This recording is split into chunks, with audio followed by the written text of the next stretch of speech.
How does an island, a family, rebuild after a climate disaster? In Dominica, an island nation in the West Indies, the aftermath of Hurricane Maria left many families to grieve for their homes, for their family members. And for members of the Dominican diaspora, the distance can make processing that grief really complicated. Hafaday and welcome to Inherited. We share the work of young audio storytellers, hoping to uplift a new generation of climate advocacy. I'm your season host, Shaylyn Martos, and this is Season 3, Episode 1, Mama's House.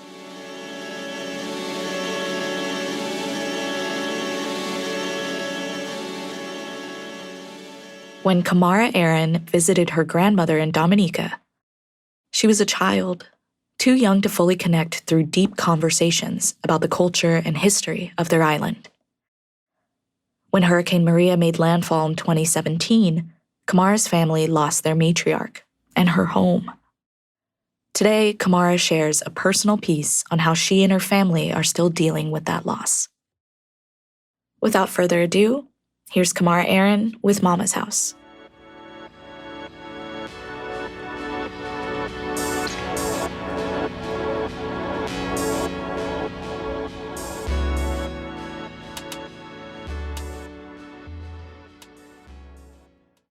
My memories of my grandmother's house start at a gas station. We're in Upper Wall House in the southwest of Dominica, and my parents are handing me off. My mom gets Christmas, my dad the days after. My dad is driving me north to Lagon, the town where he grew up. My stepmother's in the passenger seat, I'm in the back, Beyonce's on the radio. The road we take is just 2 lanes along the west side of the island. To my left, the Caribbean Sea, crystal blue-green. To my right, the stone face the mountains, pale pink and dry. The drive is an hour, maybe 2. We wind through Portsmouth on a road that hugs Prince Rupert's Bay. Further down this road is Purple Turtle, my favorite beach with black sand and dark water. But first we visit Mama. My dad pulls over. There's a rooster crowing, waves lapping the shore behind me, neighbors calling as they pass. The sun is hot on the back of my neck. It's cooler as we take the alley, slipping off the main road. Over the gutter, maybe 3 or 4 houses back, is my grandmother's. There's one squarish hut, painted sea blue. It's 1 level, but raised on cinder blocks. There's stairs out front with a bright white railing. She has a second rectangular structure, this one made out of bare brown-gray wood to the right. Between them is a concrete courtyard with a raised bed. I think my grandmother's inside the blue house, but I don't go in. This is just a memory, and I can't remember the way. For now, this is as close as I can get.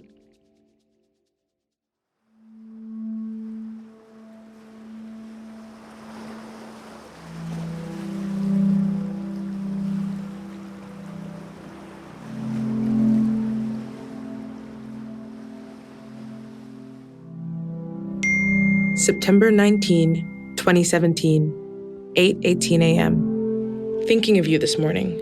I'm concerned for you and your family. Stay safe, and you're in my prayers. When Hurricane Maria hit Dominica, I was 2,000 miles away in my first month of college. The weeks before the storm, my dad and I had been in touch here and there about his new baby, about my grandmother's failing heart, about the classes I was starting. September 19, 4:24 p.m. Thinking of you as I leave sociology. It's a really cool class. You'd really like it. I didn't hear from him for 5 days.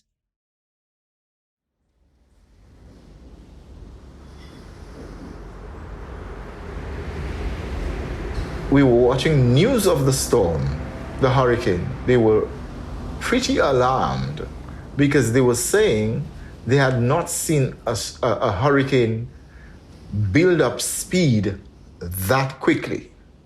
That is not its forward movement, but the speed of its winds.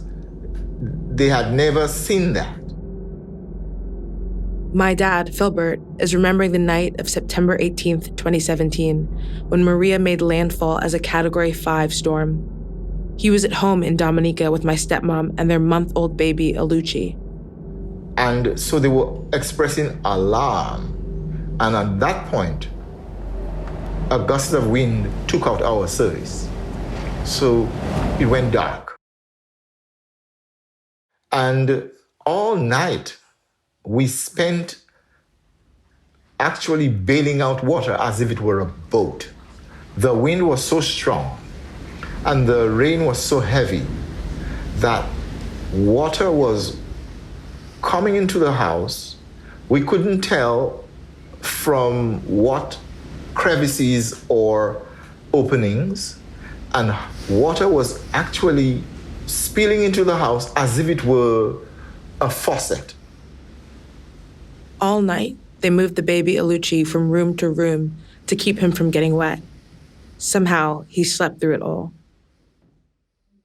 The next morning, my dad joined the other men in his neighborhood to take stock of the damage. It was tradition, to see what needed to be done and who could help. We live on a paved road, and that road was now paved with roofs, other people's roofs. So you could not walk on that road because roofs of different colors, some of them like almost intact, had fallen onto the road as if they were paving stones.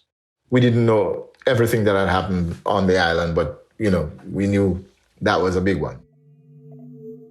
Since power was down across the island, my dad wasn't receiving my messages over WhatsApp. I was still sending them. September 20, 9:01 a.m. Waking up thinking of you, praying for you and your family. September 21, 8:19 a.m. Hopefully you'll be online soon and the island will receive aid. I've been following the damage on the news and praying you're okay. I miss you. He wasn't receiving any messages from me or anyone else until a few days after the storm, when he managed to get a phone call from a colleague. He was talking real cool and saying, hey, comrade, I've called you just to check on you. And I was just listening. And then he mentioned my mom. And I must have had a certain response. And that is when he realized I did not know my mother was dead.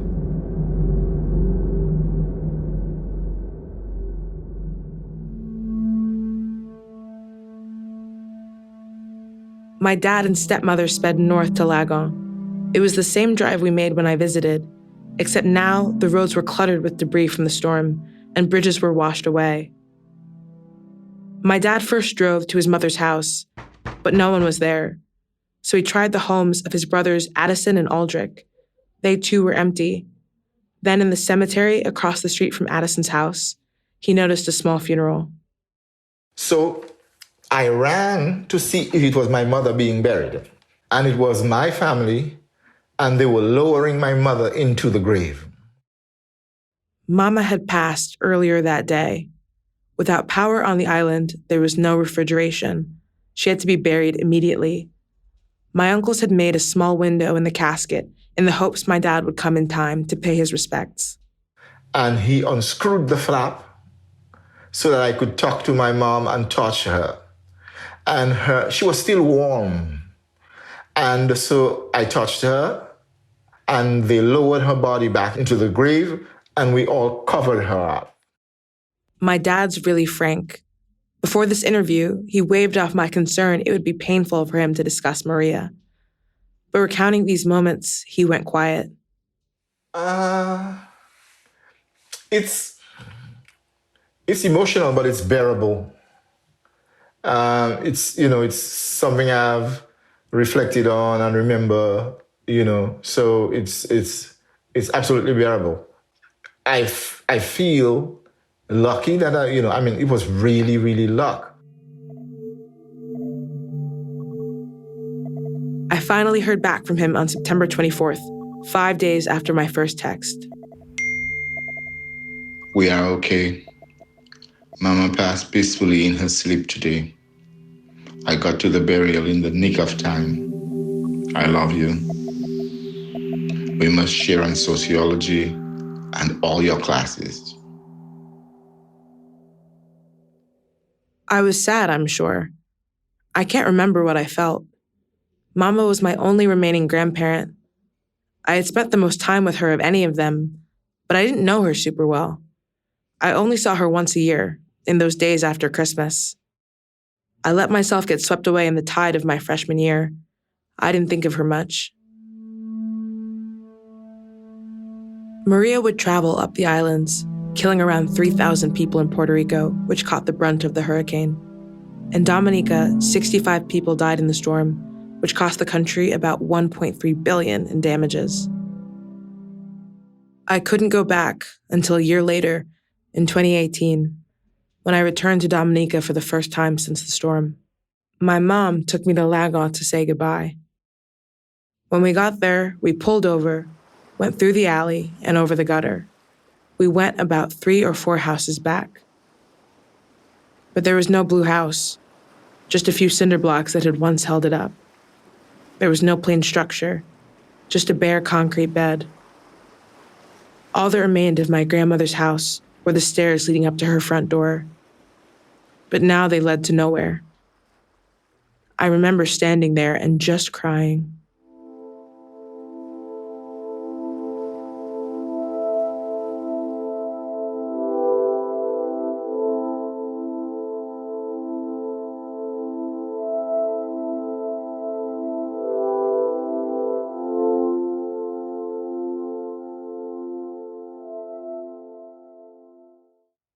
I'm trying to remember my grandmother's house.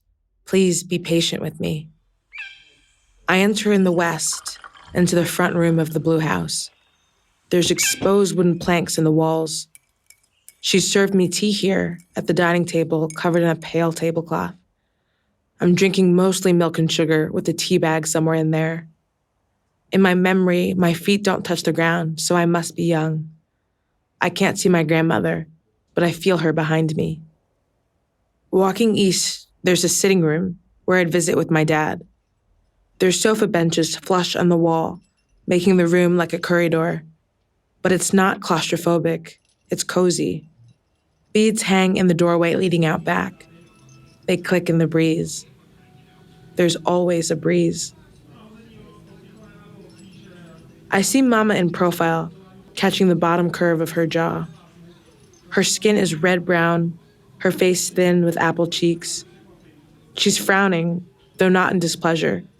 It's just the way her face falls. She's speaking to my dad and watching TV in the back left corner. I'm beside her, half listening, half watching, and telling her, yes, I am listening to my mother.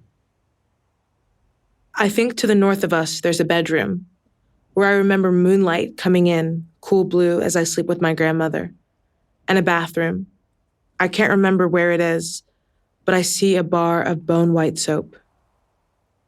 Out the front stairs, across the yard, and up a step, there's a second structure, the kitchen and dining room. I can remember sitting over a bowl of soup and chicken, beads of oil orange in the broth. There's a refrigerator here, and more beads tinkling. Somewhere there's Mama selling ice pop. I can't taste the soup, but I can taste this. Sweet, creamy, cold, the same color as her tea. I'm trying to rebuild my grandmother's house, if only in my mind. But I don't remember enough. There's so much I'm missing that I failed to account for. I need more memory.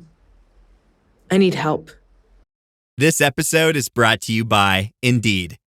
When your computer breaks, you don't wait for it to magically start working again. You fix the problem. So why wait to hire the people your company desperately needs? Use Indeed's sponsored jobs to hire top talent fast. And even better, you only pay for results. There's no need to wait. Speed up your hiring with a $75 sponsored job credit at Indeed.com/podcast. Terms and conditions apply. I'm always looking for ways to show my cat how much I love her. And with Fancy Feast gems, I can pamper her whenever I want with a savory gravy on top of a gourmet mousse pâté. The pyramid shape makes serving simple, so all I have to do is peel and plate to make mealtime feel extra fancy. And with 2 entrees in every pack, it's easy to turn every day into the extraordinary. Fancy Feast gems.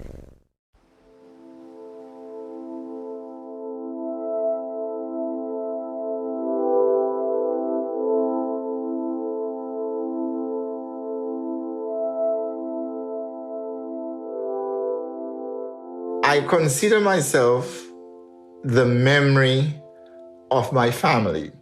I try to remember as much as possible, and I try to find out as much as possible from them. To recover my grandmother and her house, I called my dad. He remembers her so differently than I do. In my memory, she's always seated. For him, she's in perpetual motion. My memory of her, I see her, now as moving very swiftly, wearing a floral skirt and something in her hands, some kind of ladle, some kind of spoon, some kind of a cutlass, a knife, because she was always doing that. One of the most significant memories in his home and of his mother is of a pig being slaughtered. It's Christmas in Lagon. The men who work my father's boat are gathered at their family home. There's the smell of, of the pig being scraped. There's the smell of raw meat. There's the smell of blood. There's the sound. That sound is something you don't forget. The sound of a pig being butchered is really ear-piercing, ear-splitting. And it's also the sound of festivities. One of his brothers, Alvin, is collecting blood from the pig in a bowl with spices and peppers. They're in the laku, the courtyard between the two huts, where there are raised beds of veggies and a fowl coop and this hanging, bleeding pig. Meanwhile, Mama is in the separate kitchen, waiting for the blood and spices and peppers from Alvin to make boudin, or blood pudding, for her Christmas feast. From listening to my dad, I realized there was a utility and beauty of the space I hadn't recognized as a kid. I never thought about how unique my grandmother's house was. Now I wanted to know more, to recover the structure, so I called someone I thought could help. Adam Philogene Heron is a lecturer in visual anthropology at Bristol University. He never met my grandmother, but he literally wrote a book on houses like hers, tikais, as they're called in Creole, small huts. The dimensions of the tikai are small, and what you find is that when people have extended their tikai, rather than building a much bigger structure, what they'll tend to do is they'll tend to use that same small footprint and place several houses side by side. He's explaining to me that the layout of Mama's house, the court and the two huts, are classic tikai. Having the separate kitchen could protect the home from a cooking fire spreading, but it protected them from larger threats too. Dominica has always had storms, and they're bracing for more in the future. It's a tropical island in the hurricane belt with 9 active volcanoes. It's battered by earth, wind, and sea. The houses are built to endure it all. In the case of strong wind, separate, smaller homes had less of a chance of lifting, so you could have more space without putting yourself at more risk. And so the tikai is an amazing formation because it brings in elements of indigenous dwelling styles, thatched A-frame huts, moina huts as they be referred to in the Kalinago context. While there's no single point of origin to the tikai, they reflect the communities that made their home in Dominica in the 1800s, the indigenous Kalinago, the European colonists, and the Africans they imported and enslaved. In the 1830s, the Africans were emancipated and forced off the estates they'd lived on. They settled on a thin stretch of public land around the island shoreline, the King's Three Chains. The newly freed people brought with them their dwellings. These communities would become places like Lagon, where my dad grew up. On this Christmas, when Mama's done preparing the feast, the men will go eat at the Blue House. They go up the stairs, the only piece that survived.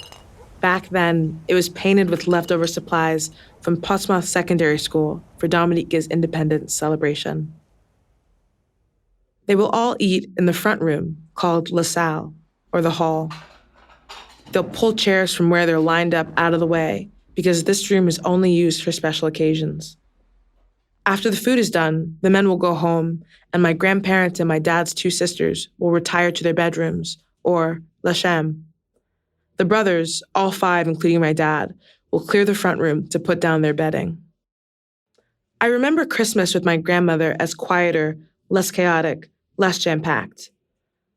I remember the house feeling bigger than my dad does, but then again, I never had to share it. I learned from Adam so many details about my grandmother's house. I thought climate-resilient design would look high-tech, chrome, and glass. Instead, it was simple, wooden. Others have talked about houses now, concrete houses that are built against the wind. But people who lived in the Tikai and who designed the Tikai, they built them with the wind. So the idea is that they'll move with and allow the wind to pass through at various different points. There was the orientation of the house, which was angled to catch the sea breeze and cool the dwelling, which was why I always heard those beads clicking in the wind. There was the composition. The houses were made out of hard local woods. That explains the beautiful wooden planks I saw. There were those pillars. While the blue house was raised, it likely wasn't fixed to its foundation. This allowed floods, of which there were many, to pass under the house without damaging the structure. And in the case of a major storm, the house could bend, shift, and move. And it was not uncommon that we'd hear examples from Hurricane David of folks whose houses had moved entirely from one location to another.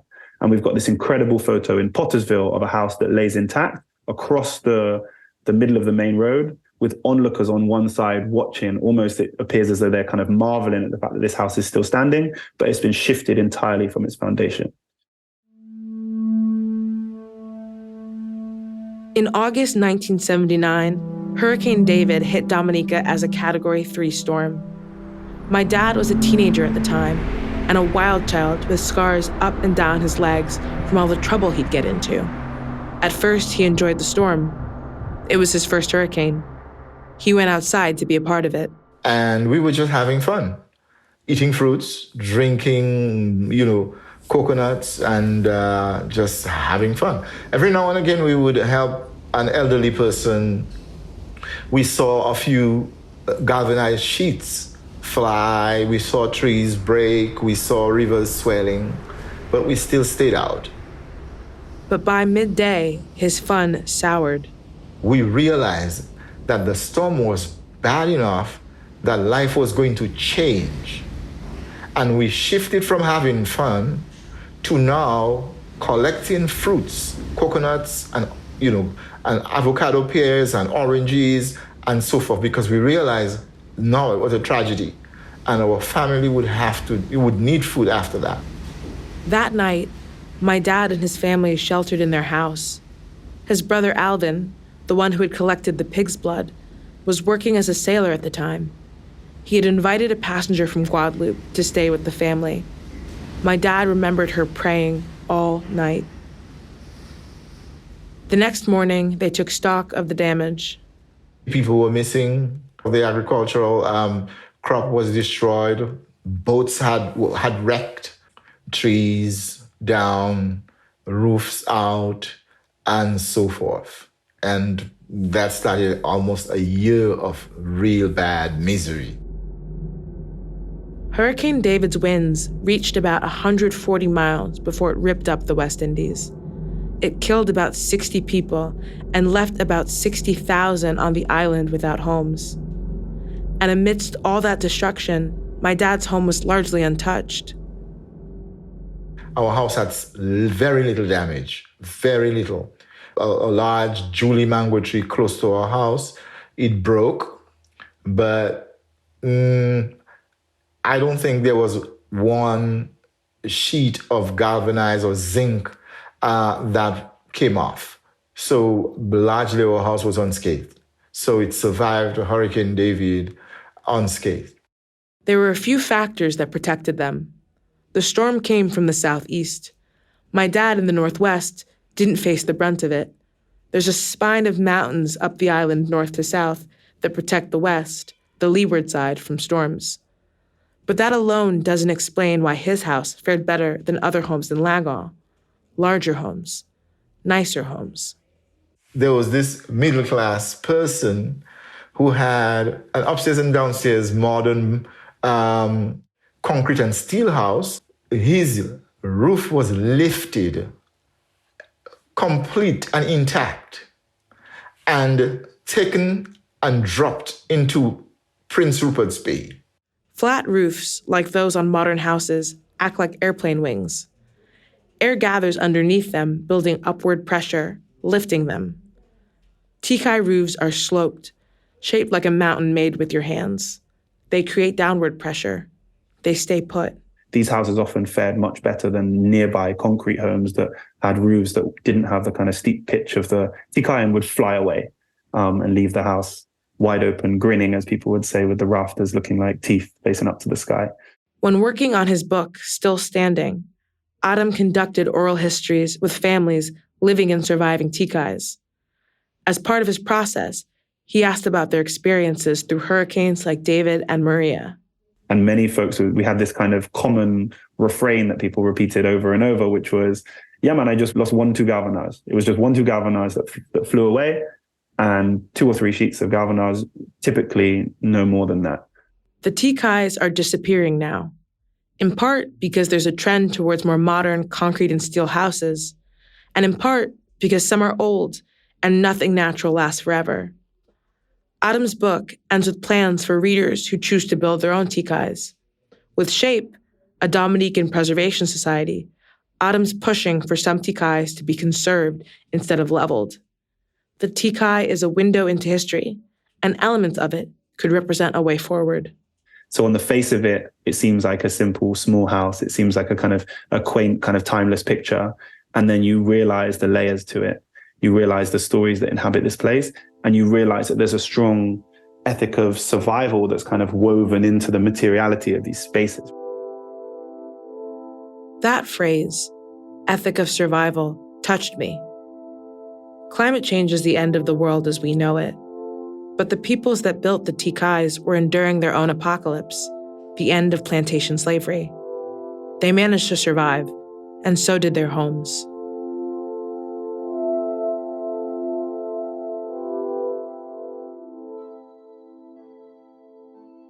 In the years before Maria that my dad lived in Dominica, he visited his mother often. They didn't talk much in his childhood, but as adults, they'd sit in the hall with my stepmother and gossip. So I would ask her, comment est Sakafet? That is, how are you? What's going on? And she might say, moi la moi ka écouter ça mon ka di, which means I'm just listening to what's being said, listening to what's going on. And sometimes I would literally tease her by telling her, give me tell me the rumors that are going about, ba moi befla. He'd ask about her life, her childhood, her marriage, collecting all the details he didn't know when he was a kid.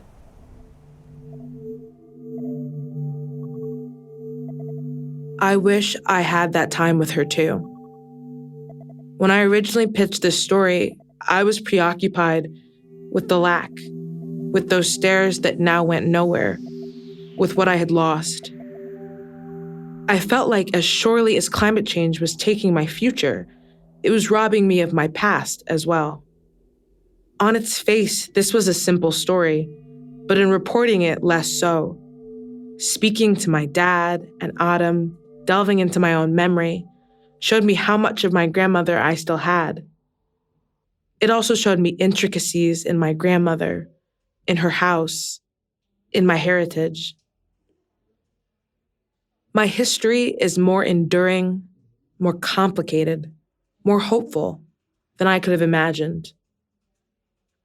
I can't tell you what that means for my future, but I think it means I can't just write it off. That as much as I lack, I have. That loss is painful, but it's not a full picture. That I'm taking my grandmother, my past, my ethic of survival, all into the future with me.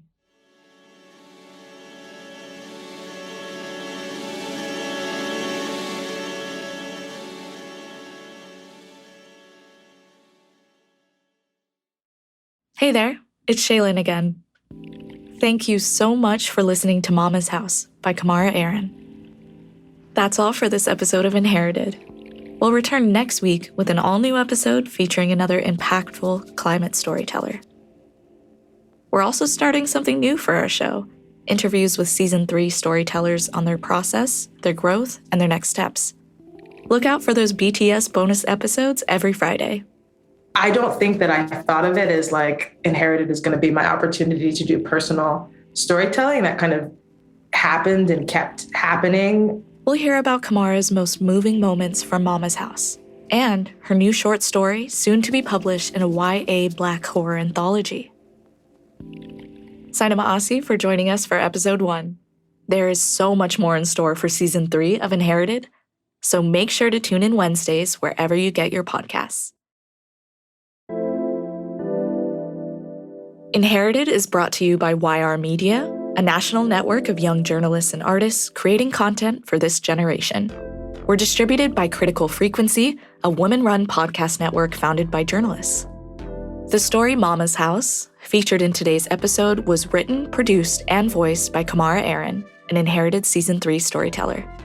Our Season 3 host and producer is Shaylyn Martos. Our co-creators and senior producers are Georgia Wright and Jules Bradley. Our executive editor is Amy Westervelt, and our audio engineer is James Riley. Our engineering fellow is Christian Romo, and our director of podcasting is Sam Chu. Our intern is Esther Omalola. Original music for this episode created by these young musicians at YR Media: Christian Romo, Anders Knudstad, Noah Holt, Jacob Armenta, Chaz Whitley, Michael Diaz, Sean Luciano Galarza, and Jay Mejia Cuenza. Music direction by Oliver Cuya Rodriguez. Other music by APM. Art for this episode created by YR's Marjorie Massacat. Art direction by Brigado Bautista. Creative direction by Pedro Vega Jr. Special thanks to Rebecca Martin, Maggie Taylor, Kyra Kiles, and Eli Arberton. Also, to Olive Bell, Michaela Laurent King, and Zeth Stedman, Philbert Aaron, and Adam Philogene Heron. For the work of Still Standing, thanks again to Adam Philogene Heron, and to the Tikai Collective, Olive Bell, Marika Honeychurch, Gianna Royer, Metzi Didier, Zeth Stedman, Amy Victor, Jaheim Nelson, Polly Patullo, and Dr. Annabelle Wilson. Please throw us a rating or maybe even a review on the Apple Podcast app. It goes a long way towards getting these stories out there. You can also follow us on Instagram and Twitter at InheritedPod. If you want to learn more about our show and this season's cohort of storytellers, head to our website at yr.media/inherited. Sainam Asi for listening, and see you next Wednesday.